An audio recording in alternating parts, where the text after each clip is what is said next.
Hi hello నమస్తే. అందరు ఎలా ఉన్నారు? మీరందరు బాగుండాలని మనస్ఫూర్తిగా కోరుకుంటూ welcome back to our channel simply Soujanya. So previous వీడియోలోనే నేను షేర్ చేసుకున్నాను, హెల్త్ పరంగా మనమైతే కొన్ని ఫుడ్ చేంజెస్ అనేవి చేసుకోవాలి. అలాగే నేను కూడా చేంజ్ చేసుకున్నాను. ఈరోజు సాటర్డే నైట్ డిన్నర్గా నేను స్పెషల్ డిష్ అయితే యాడ్ చేసుకున్నాను. సో నా లైఫ్లో నేను మార్నింగ్ తీసుకునే బ్రేక్ఫాస్ట్ నుంచి నైట్ డిన్నర్ వరకు కొన్ని షెడ్యూల్ అయితే చేసుకున్నాను. వాటిని కంపల్సరీ ఫాలో అవ్వాలనుకుంటున్నాను. ఆఫ్టర్ 30+ కంపల్సరీ ఎవ్రీ ఉమెన్ కొన్ని అయితే హెల్త్కి సంబంధించిన ఫుడ్కి సంబంధించిన చేంజెస్ చేసుకుంటూ ఉండాలి.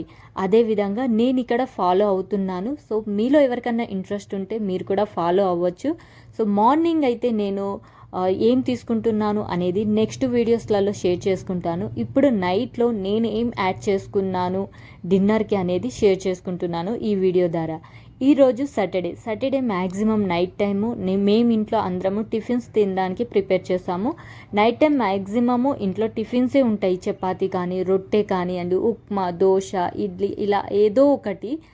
రైస్ ఉంటే రైస్ క్వాంటిటీ కొంచెం తక్కువగా తింటాము. సో ఇప్పుడు అడిషనల్గా ఎవ్రీ నైట్ ఏదో ఒక సూపు, అది మార్నింగ్ టైంలో కావచ్చు నైట్ టైంలో కావచ్చు, తీసుకోవాలనుకుంటున్నాను. సో మార్నింగ్ ఉండేది మార్నింగే ఉంటుంది. ఈరోజు నైట్ రెసిపీకి వచ్చేసి నేను సూప్ ప్రిపేర్ చేసుకుంటాను. అది ఏంటి అంటే పాలకూర సూప్.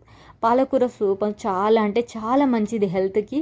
అది హిమోగ్లోబిన్ని పెంచుతుంది, రక్తం తక్కువ ఉన్న వాళ్ళకు ఇంప్రూవ్ చేస్తుంది, రోగనిరోధక శక్తిని ఇంప్రూవ్ చేస్తుంది, బోన్స్ని స్ట్రాంగ్ చేస్తుంది, అలాగే హెయిర్, మన కంటి చూపుని అన్నింటినీ మెరుగుపరుస్తుంది. దానికని చెప్పి ఏవో మసాలాలు యాడ్ చేసుకోవాల్సిన అవసరం లేదు. చాలా సింపుల్గా ఈ రెసిపీ ఉంటుంది. మీలో ఎవరన్నా ట్రై చేయాలనుకుంటే ట్రై చేయండి. నేనైతే ట్రై చేశాను, ఇంట్లో వాళ్ళు కూడా ట్రై చేశారు. చాలా వెళ్ళిపోదాం. డైలీ తొందరగా డిన్నర్ కంప్లీట్ చేసిన సాటర్డే మాత్రం కొంచెం లేట్ అవుతుంది, ఎందుకంటే నెక్స్ట్ డే సండే కాబట్టి లేజీ అయిపోతాము. ఈ రోజు అయితే పాలకూర సూప్ చేస్తున్నాను అని చెప్పాను కదా. పాలకూరనైతే మంచిగా ఉప్పు నీళ్ళలో 1-2 సార్లు మంచిగా కడిగి పక్కన పెట్టుకున్నాను.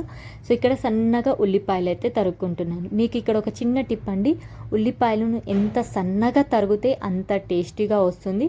సో నేను బేసన్ కూడా చేస్తున్నాను కాబట్టి బేసన్కి సపరేట్గా పచ్చిమిర్చి, ఉల్లిపాయ కట్ చేసుకున్నాను. అలాగే బేసన్లో నేను ఆలు కానివ్వండి, క్యారెట్స్ కానివ్వండి, అంటే వెజిటేబుల్స్ ఎక్కువ ఉండేలా చూసుకుంటాను. సో ఇక్కడ ఆలు, క్యారెట్ అనేది కట్ చేసుకుంటున్నాను. కిచెన్ చూసారా ఎలా ఉందో. కిచెన్ ప్లాట్ఫామ్ మీద ఇలా అన్నీ పెట్టడం ఇష్టం ఉండదు, కానీ ఈరోజు అయితే వాటర్ వచ్చేసాయి. వాటర్ వచ్చినప్పుడే ఇలా స్టోర్ చేసేసుకుంటాను నేను తాగడానికి. మేము ట్యాప్ వాటరే వాడుతూ ఉంటాము, అందుకే మీకు ఇక్కడ రాగి బిందె దగ్గర గిన్నెలు అయితే కనబడుతున్నాయి. అలాగే నెక్స్ట్ డే సండే కాబట్టి పిల్లలకి టిఫిన్ చేయాలని చెప్పి అక్కడ బియ్యం అనేది నానబెట్టాను. అదేనండి, దోశకు ఇడ్లకి నేను ఇంట్లో ఉన్న బియ్యంతోనే చేసుకుంటాను. అవైతే నానబెట్టాను. ఇంకొకటి ఇక్కడ లైటర్ అయితే అస్సలు పనిచేయట్లేదు. నాకు ఒక్కోసారి లైటర్ ఆన్ అవుతుంది, ఒక్కోసారి రావట్లేదు. అందుకని అగ్గిపెట్టె అనేది యూజ్ చేసి స్టవ్ ఆన్ చేస్తున్నాను. అసలు లైటర్ పనిచేసినప్పుడు మనకి ఏమనిపించదు, ఇన్నిసార్లు స్టవ్ ఆన్ చేస్తున్నాం అని ఫీలింగ్ కూడా రాదు. అగ్గిపెట్టె యూజ్ చేస్తున్నప్పటి నుంచి నాకు అనిపిస్తుంది, అమ్మ నేను స్టవ్ ఇన్నిసార్లు ఆన్ ఆఫ్ చేస్తున్నానా అని. ఎందుకంటే స్టవ్ వెలిగించినప్పుడల్లా ఒక పుల్ల అవుతుంది, అంటే డైలీ ఎన్ని అవుతాయో అలాంటివి. అందుకనే చెప్తున్నాను, జస్ట్ ఫర్ ఫన్ అండి. ఇక్కడ వచ్చేసి ఇంకోటి కింద చూసారా, నేను డోర్ మ్యాట్ని కాలుతో జరుపుకున్నాను. నేను వంట చేసేటప్పుడు కానీ గిన్నెలు క్లీన్ చేసేటప్పుడు కానీ కంపల్సరీ నా కాళ్ళ కింద డోర్ మ్యాట్స్ అనేది ఉండాలి. ఎందుకంటే బండలు చల్లగా ఉన్నా లేకపోతే కింద ఏదన్నా ఉన్న కాళ్ళకు అంటితే అంత డిస్టర్బెన్స్గా అనిపిస్తుంది నాకు. సో అందుకని ఇలా ఎప్పుడు క్లాత్ ఉంటుంది. ఆల్మోస్ట్ మళ్ళీ వంట అయిపోయిన తర్వాత మొత్తం కిచెన్ క్లీన్ చేసేసుకొని క్లాత్ అనేది బయట పెట్టేస్తాను. సో ఇక్కడ వచ్చేసి నేను ఆల్రెడీ సాయంత్రమే చపాతీస్ అనేది చేసి పెట్టేశాను. సో ఆ వీడియో అయితే ఇక్కడ మీతో షేర్ చేసుకోవట్లేదు, ఎందుకంటే డైలీ చేసే అంటే అందరూ ఒకటే రకంగా చేస్తారండి. కానీ కొందరు ఒక్కొక్క రకంగా చేస్తారు. అంటే కొంచెం మంది చేస్తే చపాతీలు స్మూత్గా వస్తుంటాయి, కొంచెం చేస్తే హార్డ్గా వస్తుంటాయి కదా. సో నేనైతే స్మూత్గా చిన్నగా చేసేసాను ఈసారి. అది ఎలా చేశాను అనేది కూడా షేర్ చేసుకుంటాను. ఇక్కడ వచ్చేసి ఒక స్టవ్ పైన అయితే బేసన్కి పోపు పెట్టేశాను. స్టవ్ సిమ్లోనే ఉంది కాబట్టి రెండు ఒకటేసారి ఆన్ చేసేసుకొని రెండు పెట్టేసుకుంటే ఒక పని అయిపోతుందని చెప్పి ఒక స్టవ్ మీద బేసన్కి పోపు పెట్టుకుంటున్నాను. ఇంకో స్టవ్ మీద అయితే పాలకూర కోసం అని ప్యాన్ పెట్టుకున్నానండి. సో మనకి పాలకూర సూప్కి మిరియాలు కావాలి, అందుకే ఫ్రిడ్జ్లో ఉన్నాయి మిరియాలు. సో ఇక్కడ నేను పాలకూర సూప్కి నాన్ స్టిక్ ప్యాన్ అయితే వాడుతున్నాను. సో అది కొంచెం వేడయ్యే లోపు అని చెప్పి బేసన్కి అక్కడ పోపు పెట్టేస్తున్నాను. బేసన్కి వచ్చేసి కొద్దిగా ఆయిల్, ఆవాలు, జీలకర్ర, ఉల్లిపాయలు, పచ్చిమిర్చి వేసాను. సో ఉల్లిపాయలు ఎంత మంచిగా వేగితే టేస్ట్ అనేది అంత బాగా వస్తుంది. సో అక్కడైతే మూత పెట్టి సిమ్లో పెట్టాను. ఇక్కడ పాలకూర సూప్కి వచ్చేసి కొంచెం 1 స్పూన్ ఆయిల్ ఏమో వేసాను. తర్వాత 2 బిర్యానీ ఆకులు చిన్నగా ఉన్నాయి, 2 బిర్యానీ ఆకులు వేసుకున్నాను. అక్కడైతే ఆలు క్యారెట్ కట్ చేశాను కదా బేసన్లో, అది వేస్తున్నాను. ఇక్కడ కొంచెం వేగడానికి టైం పడుతుందని చెప్పి ఎట్ ఏ టైం అంటే మనం ఒక్కసారి పని స్టార్ట్ చేసామంటే 2 పనులు అయిపోవాలి. ఇక్కడ ఒక ఫన్నీ ఇన్సిడెంట్ అయిందండి. నేను ఇక్కడ పాలకూర సూప్కి బిర్యానీ ఆకు వేసాను కదా, స్టవ్ అయితే ఆన్ చేయలేదు, స్టవ్ ఆఫ్ చేశాను. ఆన్ ఉందనుకొని నేను బిర్యానీ ఆకు అయితే పెట్టి అలాగే మర్చిపోయాను. ఎక్కడ మాడిపోతుందో అనుకున్నాను. చూడండి ఇప్పుడు స్టవ్ వెలిగించాను. అక్కడైతే మనకి బిర్యానీకి బేసన్కి అయితే ప్రిపేర్ అవుతుంది కదా. ఇప్పుడు మిరియాలు తీసుకుంటున్నాను. సో మనం ఇక్కడ పచ్చిమిర్చి అనేది వేరేది ఏం వాడము, మిరియాలే యాడ్ చేసుకుంటాం. సో ఇక్కడైతే నేను ఒక 1/2 స్పూన్ అన్ని మిరియాలు తీసుకున్నాను. సో నలుగురికి ఈ సూపు అయితే నేను ప్రిపేర్ చేస్తున్నాను. సో అందుకని 1/2 స్పూను మిరియాలు తీసుకున్నాను. అలాగే ఒక పెద్ద ఉల్లిపాయ సన్నగా తరిగిన ముక్కలు. ఉల్లిపాయలు ఎంత సన్నగా తరిగితే అంత మంచిది. సో వీటిని ఒక 5 మినిట్స్ సిమ్లోనే మనం ఫ్రై చేసుకోవాలి. ఫ్రై చేసుకున్న తర్వాత ఇందులోనే కొంచెం అల్లము. సో నా దగ్గర అయితే వెల్లుల్లిపాయలు లేవు, అందుకని వెల్లుల్లిపాయలు వేయట్లేదు. జస్ట్ అక్కడ అల్లం అయితే పొట్టు తీసుకుంటున్నాను. నేను ఎప్పుడు కూడా ఏ వంటలు చేసినా అప్పటిదప్పుడే అంటే ఇలాంటివి చేసినప్పుడు అప్పుడప్పుడే అల్లం అనేది వేసుకుంటూ ఉంటాను, అల్లం వెల్లుల్లి పేస్ట్ అయినా సరే. సో ఇక్కడ చూడండి అల్లం చిన్న చిన్న ముక్కలు కట్ చేసుకుంటున్నాను. సో ఏంటంటే మనం మిక్సీ పట్టుకుంటాం ఇదంతా. సో అక్కడ ఉల్లిపాయలు, అల్లము కొంచెం వేగాలి, మనకి ఎక్కువ అవసరం లేదు. ఇలా గరిటె పెట్టుకొని కలిపేసుకుంటే సరిపోతుంది. మనం ఇక్కడ పసుపు కూడా యాడ్ చేయమండి, ఎందుకంటే మనకు పాలకూర సూప్ అంటే గ్రీన్ కలర్లో ఉంటుంది కదా, అది అలాగే గ్రీన్ కలర్లో ఉండాలి అంటే ఏం చేయాలనేది కూడా నేను చెప్తాను. సో ఉల్లిపాయలు అయితే కొంచెం వేగగానే మనం పాలకూర కడిగి పెట్టుకున్నాం కదా, కట్ చేయాల్సిన అవసరం లేదు, అలాగే ఆకుల్లాగా వేసుకోవాలి. సో నేనైతే ఒక 5గురికి సరిపోయేంత సూప్, అంటే 4గురికి అనుకున్నాను కానీ 5గురికి సరిపోయేంత అయింది. నేను 2 కట్టల పాలకూర అయితే తీసుకున్నాను, చిన్న మీడియం సైజు, కానీ ఫ్రెష్గా చాలా బాగుంది. సో ఇలా పెట్టేసి మూత పెట్టేశాను. కలపడం అలా ఏం చేయాలి. అప్పటిలోపు అక్కడ బేసన్ చేస్తున్నాను కదా, బేసన్కి వెజిటేబుల్స్ అన్నీ ఉడికిపోయాయి. ఆలు క్యారెట్ వేసాం కదా, మంచిగా కుక్ అయిపోయింది. సో కొంచెం ఉప్పు వేసుకుంటే వెజిటేబుల్స్ అనేది తొందరగా కుక్ అవుతుంది. సో ఇక్కడైతే కరివేపాకు అలాగే కొత్తిమీర ఉంది, అది కూడా ఉప్పు నీళ్ళలో కడిగేశాను. అంటే మొన్న మార్కెట్ నుండి తెచ్చినప్పుడు నేనైతే ఏవి కడగలేదు. సో అలాగే డబ్బాలలో ప్యాక్ చేసుకున్నా అని చెప్పి ఇట్లా వంట చేసే ముందు ఒక 5 మినిట్స్ ఉప్పు నీళ్ళల్లో అయితే కూరగాయలు కానివ్వండి ఆకుకూరలు కానీ ఇలా వేస్తున్నాను. సో వెంటనే ఈ కూరగాయలు అయిపోగానే కట్ చేయడం కానీ ఏమన్నా అయిపోగానే గిన్నెలు ఖాళీ అవుతాయి కదా, వాటిని ఇలా క్లీన్ చేసేసుకుంటాను. ఎప్పటికప్పుడు కడుక్కుంటే మనకు చింకులు గిన్నెలు ఎక్కువ పడవండి, ఎంత ప్రశాంతంగా ఉంటుందో. అసలు ఆ గిన్నెలు కడగాలనేది ఉంది చూడండి, చిరాకు అనిపిస్తుంది కానీ తప్పదు. మనకు వంటిల్లు నీట్గా ఉండాలన్నా కిచెన్ ఫస్ట్ చింకు క్లీన్గా నీట్గా ఉండాలి. అందుకే ఎప్పటి పని అప్పుడు చేసేసుకోవాల్సిందే. చూశారు కదా, ఇక్కడ కొత్తిమీర అవి కడిగింది, వెంటనే తీసి పక్కన పెట్టి కడిగేసి పెట్టేసుకుంటున్నాను. వెంటనే కడిగే వాటిని ఇట్లా కిచెన్ ప్లాట్ఫామ్ దగ్గరని ప్లేస్ ఉంటుంది కదా, అక్కడైతే పెట్టేసుకుంటున్నాను. ఆ నీళ్ళన్నీ వడిచిపోయిన తర్వాత గిన్నెల స్టాండ్లో పెట్టుకుంటాను. సో ఇక్కడ బేసన్కి అయితే శనగపిండి కావాలి కదా, సో శనగపిండి ఇక్కడ డబ్బాలో ఉండాలి. మా పాప బెల్లం తింటుంది బాగా, సో అది వెతికినప్పుడు తీసుకునేటప్పుడు ఇక్కడ డబ్బాలు అనేది అక్కడ ఇక్కడ అవుతుంది, అందుకే నాకు కొంచెం దొరకలేదు. ఇక్కడైతే శనగపిండి ముందు మనం వాటర్లో కలుపుకోవాలి. డైరెక్ట్ పిండిని బేసన్లో వేసామనుకోండి, అదేనండి ఈ స్టవ్ మీద వేడి దాంట్లో వేస్తే మనకి ఉండలు కడుతుంది, వాటర్లో డైరెక్ట్ వేయొద్దు. సో కొంచెం గిన్నెలో తీసుకొని మనకి ఎంతైతే సరిపోతుందో, ఇప్పుడు మ్యాక్సిమం మాకు ఇప్పుడు మంచికి 2 చపాతీ తింటామండి, 4గురం ఉన్నాము అంటే 8 చపాతీకి నేను 1.5 స్పూన్, అంటే మనం టీ తాగే స్పూన్ ఉంటుంది కదా, దాంతో 1.5 స్పూన్ తీసుకుంటే బేసన్ సరిపోతుంది. సో అదే తీసుకుంటున్నాను. ఇందులో కొన్ని వాటర్ వేసి కలుపుకుంటున్నాను. మనం కొంచెం బజ్జీ పిండిలా కలుపుకుంటే బేసన్కి మనం పోపు పెట్టిన దాంట్లో వాటర్ కూడా యాడ్ చేసాం. ఇప్పుడు వాటర్ అయితే పోస్తున్నాను. సో ఆల్మోస్ట్ అవి కుక్ అయిపోయాయి, మరీ ఎక్కువ కుక్ చేయొద్దు. సో నార్మల్ కుక్, మనం స్టవ్ అయితే నాది చాలా స్లో వస్తుంది, అందుకని మీకు ఇంత టైం అనిపిస్తుంది. సో నేనైతే 1.5 గ్లాస్ వాటర్ పోసుకున్నాను. మేము కొంచెం కర్రీస్ ఎక్కువగానే తీసుకుంటాము. ఇక్కడ చూసారా పాలకూర కూడా మంచిగా కుక్ అయిపోయింది. సో మనం ఇప్పటి వరకు కలపలేదు దాన్ని, అలాగే వేసి మూత పెట్టేశాము. ఇప్పుడు కొత్తిమీర వేసి ఒక్కసారి కలుపుతున్నాను అంతే, కలిపి స్టవ్ ఆఫ్ చేసుకోవడమే. సో ఇప్పుడు ఏదైనా మిక్సీ పట్టేటప్పుడు మనం ఉప్పు, పైనుంచి మిరియాలు కావాలనుకుంటే మిరియాలు కూడా యాడ్ చేసుకోవచ్చు. అదేనండి మిరియాల పొడి. సో నేను ఇందులో ఒక స్పెషల్ మసాలా కూడా వేస్తాను. మసాలా అంటే అది మసాలా కాదు, కానీ మీకు అడిషనల్గా కొంచెం పాలకూర అంటేనే కొంచెం వగర్లాగా చేదు టైప్ వస్తుంటుంది సూపు, మనం ఏం వేరే వేయట్లేదు కాబట్టి. సో అందుకని నేను స్పెషల్గా ప్రిపేర్ చేసుకున్న మసాలా అది. ఓ పెద్ద మసాలా ఏం కాదండి, అందులో ఏం పెద్ద ఇంగ్రీడియంట్స్ ఎక్కువ ఏమి ఉండవు. జస్ట్ 2 ఇంగ్రీడియంట్స్తోనే నేను చేశాను, అది కూడా మీకు ఇప్పుడు చూపిస్తాను. సో ఇలా అయితే ఒక్కసారి కలుపుకొని స్టవ్ ఆఫ్ చేసేసుకోవాలి.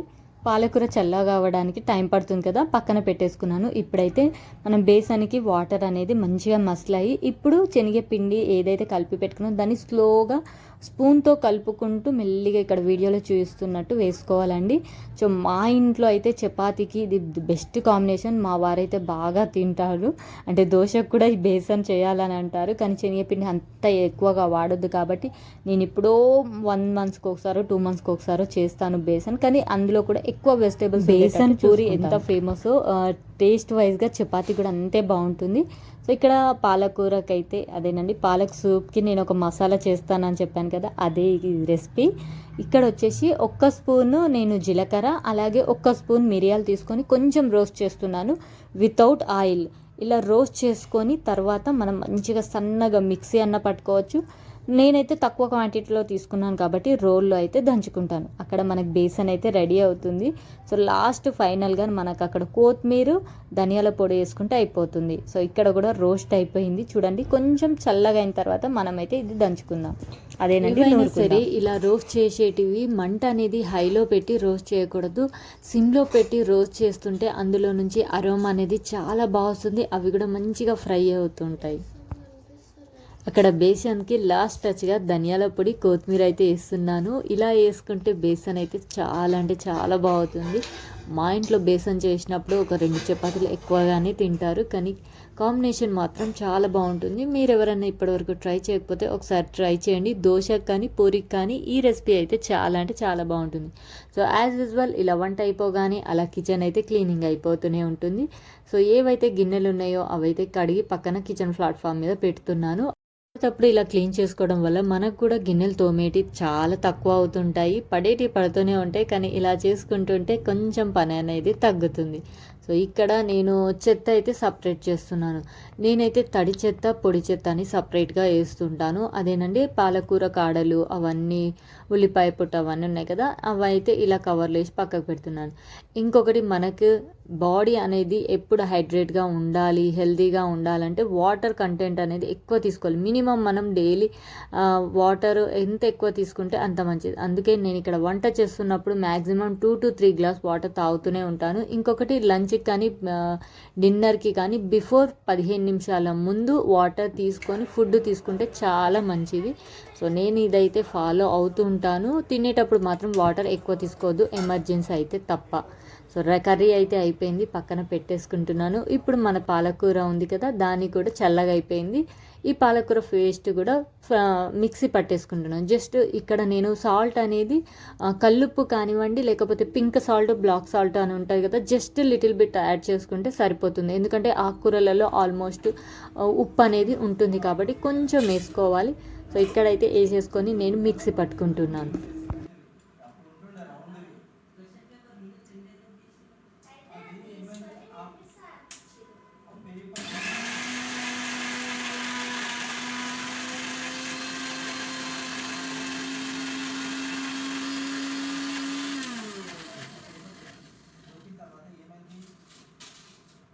పాలకూర పేస్ట్ అనేది తిక్కుగా ఉంది, అందుకని ఇక్కడ 1 గ్లాస్ ఆఫ్ వాటర్ యాడ్ చేసుకుంటున్నాను. మీ దగ్గర వెజిటేబుల్ స్టాక్ అంటే వెజిటేబుల్ని ఉడకబెట్టాక వాటర్ మిగులుతాయి కదా, అవి కూడా యాడ్ చేసుకోవచ్చు. సో నా దగ్గర అయితే లేవు ఇప్పుడు, అందుకని వాటర్ యాడ్ చేసుకొని ఒక్కసారి మళ్ళీ మిక్సీ పట్టుకుంటున్నాను.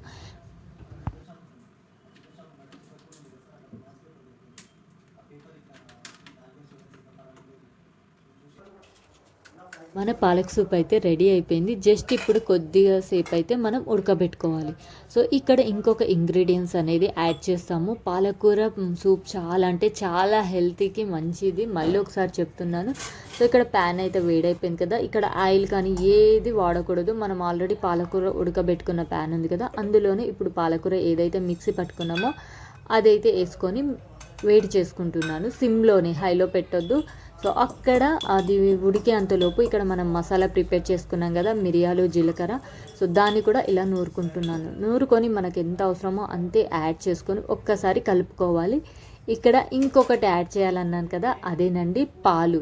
మనం డైలీ గేదె పాలు వాడతాం కదా, అవైనా ఒక గ్లాసు కలుపుకోవచ్చు. లేదా మీరు కొబ్బరి పాలు ఉంటాయి కదా, అంటే పచ్చి కొబ్బరి మిక్సీ పట్టగా వచ్చే పాలు, అవి కూడా యాడ్ చేసుకోవచ్చు. అవి యాడ్ చేసుకున్నాక చూసారా కలర్ ఎంత చేంజ్ అయిందో. సో కలర్ బాగుంటుంది, అలాగే టేస్ట్ కూడా చాలా బాగుంటుంది. రెడీ అండి. ఇక్కడ మీరు మీ ఇంట్రెస్ట్కి తగ్గట్టు, మీ టేస్ట్కి తగ్గట్టు సోయాస్ కానివ్వండి, బ్రెడ్ తోస్ ఉంటాయి కదా, అవి యాడ్ చేసుకోవచ్చు. లేకపోతే స్వీట్ కార్న్ ఉడకబెట్టింది ఉంటుంది కదా, అవి కూడా యాడ్ చేసుకోవచ్చు. టేస్ట్ చాలా అంటే చాలా బాగుంటుంది. ఏవి యాడ్ చేయకుండా ఇలా ప్లెయిన్గా తీసుకుంటే ఇంకా చాలా బాగుంటుంది. టేస్ట్ వైజ్గా అయితే సూపర్గా ఉంది. హెల్త్ వైజ్గా కూడా చాలా బెనిఫిట్స్ ఉన్నాయి. సో మన హెల్తీ రెసిపీలో పాలక్ సూప్ రెడీ అయిపోయింది with chapati and vegetable besan కూడా రెడీ అయిపోయింది. ఇంకెందుకు లేట్, డిన్నర్కి వెళ్ళిపోదాం. మా పిల్లలు ఈగల్గా వెయిట్ చేస్తున్నారు, ఎప్పుడెప్పుడు మా అమ్మ పెడుతుందా, ఎప్పుడెప్పుడు తిందామా అని. సో చూడండి, చపాతీ బేసన్ ఎంత కలర్ఫుల్గా ఉందో. ఇందులో మసాలా కానీ కారం కానీ ఏం యాడ్ చేయలేదు, జస్ట్ 2 పచ్చిమిరపకాయలు అంతే. సో నైట్ టైం ఎంత తక్కువ మసాలా తింటే అంత మంచిది. సో పిల్లలైతే వెయిట్ చేస్తున్నారు అన్నాను కదా, ఇక డిన్నర్ టైం అయిందండి. ఓకే, ఈ వీడియో మీకు ఎలా అనిపించిందో కామెంట్ చేయండి. అలాగే నచ్చితే ఫాలో అవ్వండి. మన ఛానల్ని ఫస్ట్ టైం చూస్తే ప్లీజ్ సబ్స్క్రైబ్ చేసుకోండి. సబ్స్క్రైబ్ చేసుకుని అక్కడ బెల్ సింబల్ని క్లిక్ చేసే ఆల్ అనే ఆప్షన్ వస్తుంది. ఆల్ని ఆన్లో పెట్టుకుంటే నేను పెట్టే వీడియో నోటిఫికేషన్ మీ దగ్గరికి అయితే వచ్చేస్తుంది. ఉంటానండి, ఒక మంచి వీడియోతో మళ్ళీ కలుసుకుంటాను. Take care, bye bye.